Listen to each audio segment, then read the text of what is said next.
बिस्मिल्लाहिर्रहमानिर्रहीम। अस्सलाम वालेकुम डियर स्टूडेंट्स।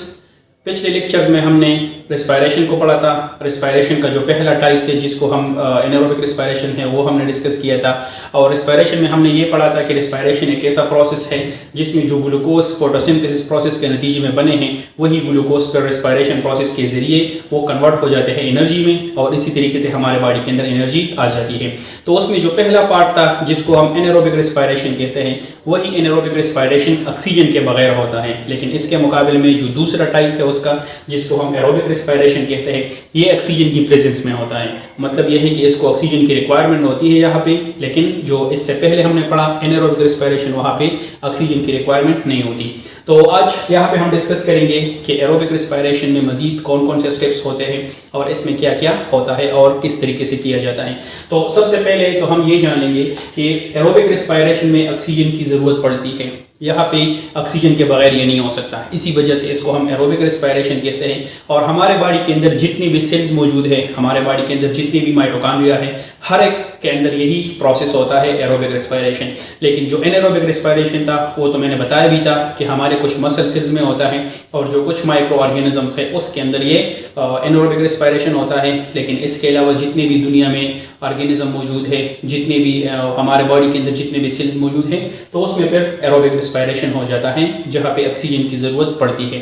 तो एरोबिक रिस्पायरेशन का जो रिएक्शन है वो मैंने यहाँ पे लिखा है। क्या होता है कि एक ग्लूकोज का मॉलिक्यूल वो आ जाता है, एक ग्लूकोज आ जाता है, वो ऑक्सीजन के साथ रिएक्शन कर लेता है। यहाँ पे हमने कहा कि ऑक्सीजन ये वही ऑक्सीजन है जिसको हम सांस के ज़रिए अपने बॉडी के अंदर ले लेते हैं, और ये वही ग्लूकोज है जिसको हमने खाया है। मतलब जब हम प्लांट्स खाते हैं, जब हम रोटी खाते हैं, तो ये हमारे बॉडी के अंदर आ जाता है। तो हमने खाने में ग्लूकोज का लिया और जब हम सांस लेते हैं तो उसमें ऑक्सीजन हमारे बॉडी के अंदर चला गया। तो जब ये दोनों एक दूसरे के साथ रिएक्शन करेंगे तो उसके नतीजे में कार्बन डाइऑक्साइड प्रोड्यूस हो जाता है, साथ में कुछ वाटर प्रोड्यूस हो जाते हैं। अब ये कार्बन डाइऑक्साइड और ये वाटर हमारे जिस्म से बाहर निकलते हैं। जब हम सांस लेते हैं तो ऑक्सीजन अंदर चला जाता है, लेकिन जब हम सांस को छोड़ देते हैं तो उस छोड़ने के अमल में कार्बन डाइऑक्साइड और वाटर के मॉलिक्यूल्स हमारे बॉडी से बाहर निकल आ जाते हैं। अब आप लोग तो सोचते होंगे कि हमारे बॉडी से तो वाटर नहीं निकलते जब हम सांस छोड़ते हैं। तो इस तरह होता है कि जब आप लोग किसी शीशे के सामने खड़े हो जाए और वहाँ पे उसके सामने इस तरीके से कुछ कर ले तो वहाँ पे वेपर्स बनेंगे, और यही वेपर्स होते हैं जिसको मतलब इसी वाटर से वो वेपर्स बनते हैं जो कि हमें वहाँ पे शीशे में नज़र आ जाते हैं या शीशे पे हमें नज़र आ जाते हैं। तो बेसिकली ये वही वाटर है जो कि हमारे बॉडी से निकल जाता है। और उसके साथ जो सबसे इम्पोर्टेंट काम किया जाता है वो यहाँ पे ATPs बनते हैं। ATP तो मैंने पिछले लेक्चर में आपको बताया था कि इसको हम एडेनोसिन ट्राइफॉस्फेट कहते हैं, और ये हमारे बॉडी के अंदर एनर्जी प्रोड्यूस कर देती हैं। तो 36 ATP के मॉलिक्यूल यहाँ पे बन जाते हैं। एक ग्लूकोज का जो मॉलिक्यूल है ना, जब वो कन्वर्ट हो जाए, कंप्लीटली ऑक्सीडाइज हो जाए, तो फिर उससे 36 ATP के मॉलिक्यूल बनते हैं। और ये प्रोसेस, ये जो एरोबिक रिस्पायरेशन होता है, ये कुछ साइटोप्लाज्म के अंदर होता है और कुछ माइटोकॉन्ड्रिया के अंदर फिर हो जाता है। तो वो हम डिस्कस करेंगे कि कौन सा साइटोप्लाज्म के अंदर होता है और कौन सा माइटोकॉन्ड्रिया के अंदर हो जाता है। तो एरोबिक रिस्पायरेशन को फिर डिवाइड किया गया है 3 स्टेप्स में। नंबर 1 यहाँ पे है ग्लाइकोलिसिस, दूसरा यहाँ पे आता है क्रेब्स साइकिल, और तीसरा आता है इलेक्ट्रॉन ट्रांसपोर्ट चेन। तो बेसिकली 3 में इसको डिवाइड किया गया है। जो सबसे पहला है ग्लाइकोलिसिस, उसको पढ़ लेते हैं। बात याद रखें कि ग्लाइकोलिसिस एनारोबिक के अंदर भी होता है और एरोबिक के अंदर भी होता है। तो ग्लाइकोलिसिस दोनों प्रोसेस के अंदर हो जाता है, एरोबिक रिस्पायरेशन के अंदर भी होता है और एनारोबिक रिस्पायरेशन के अंदर भी हो जाता है। उसका रीज़न यही है क्योंकि इसमें ऑक्सीजन की ज़रूरत नहीं होती। तो ग्लाइकोलिसिस क्या है? ग्लाइको का मतलब है ग्लूकोज और लाइसिस का मतलब है स्प्लिटिंग। मतलब यह है कि इसमें ग्लूकोज की स्प्लिटिंग हो जाती है, इसमें ग्लूकोज डिवाइड हो जाता है, ग्लूकोज तकसीम हो जाता है दूसरे मॉलिक्यूल्स में। और ये वाला प्रोसेस होता है साइटोप्लाज्म के अंदर। मतलब लेट्स सपोज ये सेल है, सही, ये उसके साथ उसका न्यूक्लियस हो गया और यहाँ पे उसका माइटोकॉन्ड्रिया है। तो जो ग्लाइकोलिसिस वाला स्टेप होगा वो यहाँ पे कहीं पे होगा, इसी साइटोप्लाज्म के अंदर होता है ये ग्लाइकोलिसिस वाला स्टेप। लेकिन उसके बाद जो चीज़ें ग्लाइकोलिसिस के नतीजे में बनती है फिर वो चली जाती है माइटोकॉन्ड्रिया के अंदर, और फिर जो मजीद प्रोसेस है फिर वो माइटोकॉन्ड्रिया के अंदर होता है। मतलब जो ग्लाइकोलिसिस है वो इसी के अंदर होता है, इन दोनों साइटोप्लाज्म के अंदर, लेकिन उसके मुकाबले में जो क्रेब्स साइकिल है और जो इलेक्ट्रॉन ट्रांसपोर्ट चेन है वो फिर इसी माइटोकॉन्ड्रिया के अंदर होता है। तो सबसे पहले ग्लाइकोलिसिस में क्या होता है, ये तो पिछले में भी हमने बताया था, पिछले लेक्चर में, कि ग्लूकोज कन्वर्ट हो जाता है दो पायरुविक एसिड के मॉलिक्यूल में, दो पायरुविक एसिड के मॉलिक्यूल में वो कन्वर्ट हो जाता है और यहाँ पे 4 एटीपी के मॉलिक्यूल बन जाते हैं, 4 एटीपी के मॉलिक्यूल बन जाते हैं। लेकिन इसमें से 2 एटीपी के मॉलिक्यूल दोबारा किसी दूसरे ग्लूकोज के साथ वो शामिल हो जाते हैं और दोबारा उसको ब्रेक करने में मदद देते हैं। जिस तरीके से इस ग्लूकोज के ब्रेक करने में ये 2 एटीपी आए हैं, इसने उसकी मदद की उस ग्लूकोज को ब्रेक करने में, तो उसके नतीजे में 2 पायरुविक एसिड के मॉलिक्यूल बन जाते हैं और साथ में 4 एटीपी के मॉलिक्यूल बन जाते हैं। अब इसमें से 2 एटीपी के मॉलिक्यूल हमारे जिस्म को अवेलेबल हो जाता है, हमारे जिस्म उसको इस्तेमाल कर लेते हैं।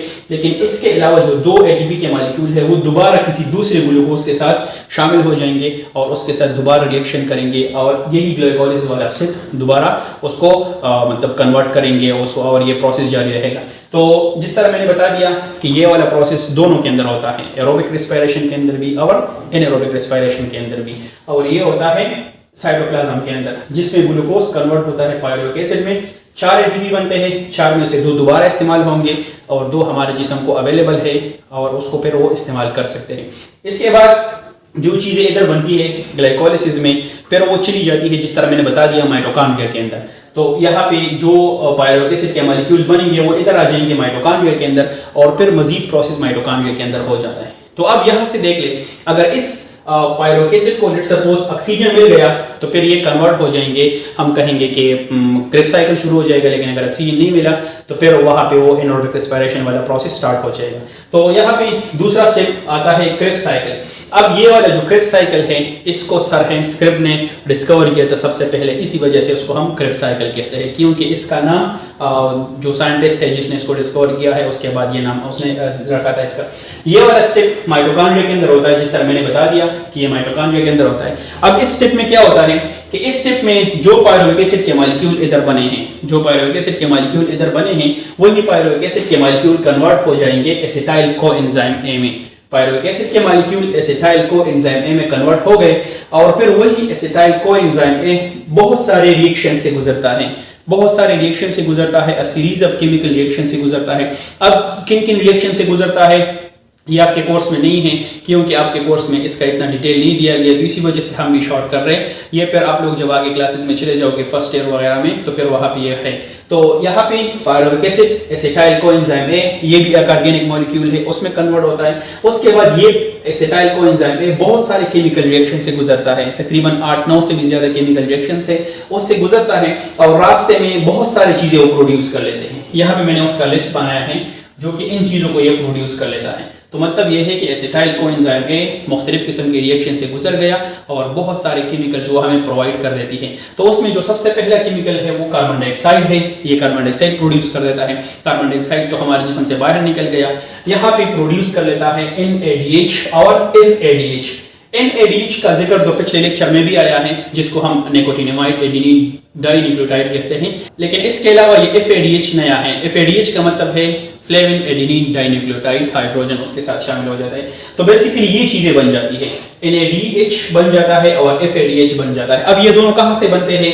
ये दोनों बनते हैं NAD से और FADH बनता है FAD से। ये दोनों कोएंजाइम है, ये दोनों कोएंजाइम है। लेकिन जब इसके साथ हाइड्रोजन मिल जाता है, इसके साथ भी हाइड्रोजन मिलेगा, इसके साथ भी हाइड्रोजन मिलेगा, तो FAD से FADH बन गया और NAD से NADH बन गया। अब इन दोनों के साथ क्या होगा वो हम इलेक्ट्रॉन ट्रांसपोर्ट चेन में डिस्कस करेंगे फिर। और उसके साथ कुछ मॉलिक्यूल्स ऑफ ATP भी बनते हैं। मतलब ये है कि यहाँ पे जब एसिटाइल कोएंजाइम एक कंप्लीटली ऑक्सीडाइज हो जाता है तो हमें 4 चीजें देखने को मिलती है। एक कार्बन डाइऑक्साइड जो कि हमारे जिस्म से निकलता है, दूसरा NADH FADH मिलता है हमें, और साथ में कुछ ATP के मॉलिक्यूल्स वो हमें देखने को मिल जाते हैं। जो ATP के मॉलिक्यूल इधर बने थे ग्लाइकोलिसिस में 2 और कुछ इधर बन जाएंगे। अब ये दोनों ATP के मॉलिक्यूल हमारे जिस्म को अवेलेबल हो जाते हैं और हमारा जिस्म उसका इस्तेमाल करना शुरू कर देते हैं। लेकिन इसके अलावा ज्यादातर ATP फिर इलेक्ट्रॉन ट्रांसपोर्ट चेन के अंदर बनते हैं। अब इलेक्ट्रॉन ट्रांसपोर्ट चेन जो कि तीसरा स्टेप है, उसके अंदर क्या होता है? उसके अंदर ये होता है कि जो NADH और FADH के मॉलिक्यूल उधर क्रेब्स साइकिल में बने थे, वही NADH और FADH के मॉलिक्यूल इसके जो इलेक्ट्रॉन्स होते हैं वो गुजरते हैं मुख्तलिफ इलेक्ट्रॉन कैरियर से।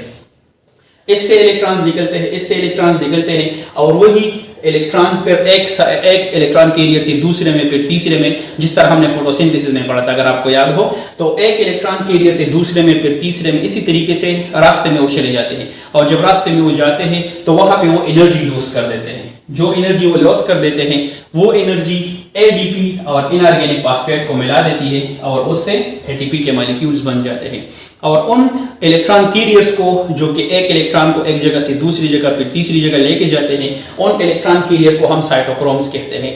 तो मजीद डिटेल यहाँ पे नहीं दिया गया क्योंकि ये इतना सिंपल प्रोसेस नहीं है जितना हमने सिर्फ यहाँ पे एक रिएक्शन में लिखा है। इतना सिंपल भी नहीं है, इसमें बहुत ज़्यादा कॉम्प्लिकेटेड प्रोसेस इन्वॉल्व है, लेकिन आपके कोर्स का वो नहीं है कि आपके कोर्स में शामिल नहीं है, आपके लेवल का नहीं है, तो इसी वजह से हम सिर्फ उसकी समरी एक किस्म के बयान कर रहे हैं। दोबारा सुन ले, NADH FADH जो कि क्रेब्स साइकिल में बने थे वो अपने इलेक्ट्रॉन्स को लॉस कर देते हैं। तो जब अपने इलेक्ट्रॉन्स को वो लॉस कर देते हैं, उन इलेक्ट्रॉन के पास एनर्जी होती है, वो इलेक्ट्रॉन्स एक इलेक्ट्रॉन कैरियर से दूसरे में फिर तीसरे में फिर चौथे में, इसी तरीके से एक से दूसरे में चले जाते हैं और रास्ते में एनर्जी लॉस कर देते हैं। और उन इलेक्ट्रॉन के पास जो एनर्जी होती है वो लॉस कर देती है और उसके बाद फिर वो मिला देती है एडीपी, जिसको हम एडेनोसिन डाइफॉस्फेट इनऑर्गेनिक फॉस्फेट के साथ मिल जाता है और वो कन्वर्ट हो जाता है एटीपी में। और इसी तरीके से हमें बहुत सारे एटीपी देखने को मिल जाते हैं।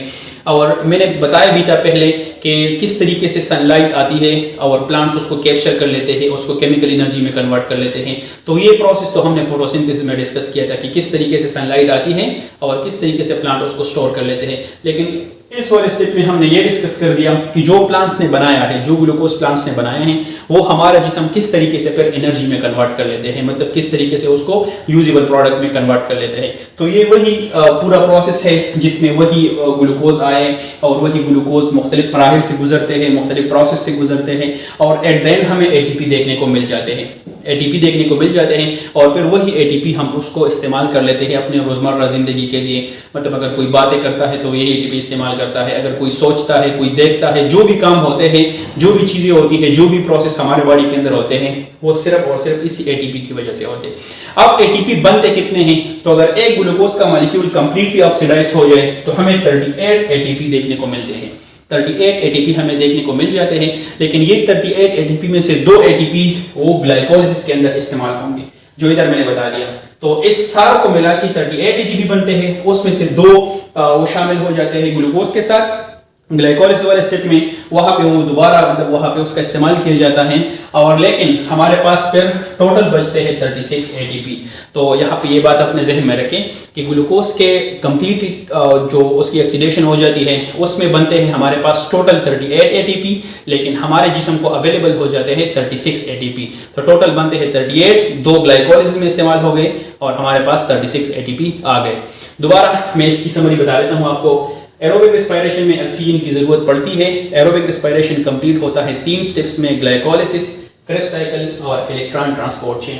ग्लाइकोलिसिस का स्टेप इस तरह होता है कि जिसमें ग्लूकोज की ब्रेकडाउन होती है और वो कन्वर्ट होते हैं पायरुविक एसिड में और साथ में 4 एटीपी के मॉलिक्यूल बना लेते हैं, लेकिन 4 में से 2 दोबारा किसी और ग्लूकोज के साथ शामिल हो जाएंगे और उसकी ब्रेकडाउन में मदद करेंगे। इसके बाद जो ग्लाइकोलिसिस है वो साइटोप्लाज्म के अंदर होता है और ये दोनों के अंदर होता है, एरोबिक और एनारोबिक रेस्पिरेशन दोनों के अंदर ये प्रोसेस हो जाता है। इसके बाद जो क्रेब्स साइकिल है, तो यहाँ पे जो पायरुविक एसिड बना है ग्लाइकोलिसिस में, वही pyruvic acid acetyl coenzyme A में कन्वर्ट होगा। कोएंजाइम ए में जब वो कन्वर्ट हो जाएगा तो फिर वो मुख्तलिफ केमिकल रिएक्शन से गुजरते हैं और रास्ते में हमें 4 चीजें प्रोवाइड कर देती है, कार्बन डाइऑक्साइड, NADH, FADH और ATP। कार्बन डाइऑक्साइड हमारे जिस्म से निकल जाता है, ATP हमारे जिस्म को अवेलेबल हो जाता है, उसको इस्तेमाल करने लग जाते हैं और साथ में जो NADH और FADH है वो फिर इलेक्ट्रॉन ट्रांसपोर्ट चेन में चले जाएंगे और फिर उसके पास जो एनर्जी होती है मतलब जो उसके पास जो इलेक्ट्रॉन्स होते हैं वो इलेक्ट्रॉन्स को लॉस कर देते हैं और वो इलेक्ट्रॉन जब लॉस कर देते हैं तो इलेक्ट्रॉन कैरियर उसको एक जगह से दूसरी जगह फिर तीसरी जगह पहुंचा देते हैं, तो रास्ते में वो एनर्जी लॉस कर देते हैं और वही एनर्जी फिर ADP और इनऑर्गेनिक फॉस्फेट को मिला देती है और उससे ATP हमें देखने को मिल जाता है। टोटल 38 ATP बनते हैं, लेकिन 38 बनते हैं उसमें से 2 इस्तेमाल होंगे, तो इसका मतलब ये है कि वहाँ पे 36 ATP हमारे पास आ जाते हैं। तो आज के लिए इतना ही। इंशाल्लाह फिर अगले लेक्चर में हम फोटोसिंथेसिस और जो रेस्पिरेशन हमने पढ़ लिया उसके कंपैरिजन करेंगे और देखेंगे कि उसके दरमियान क्या क्या डिफरेंसेस मौजूद है। तो इंशाल्लाह फिर अगले लेक्चर में मुलाकात होती है, तब तक के लिए अल्लाह हाफिज़। अल्लाहुम्मा अन्फ़अना बिमा अल्लमतना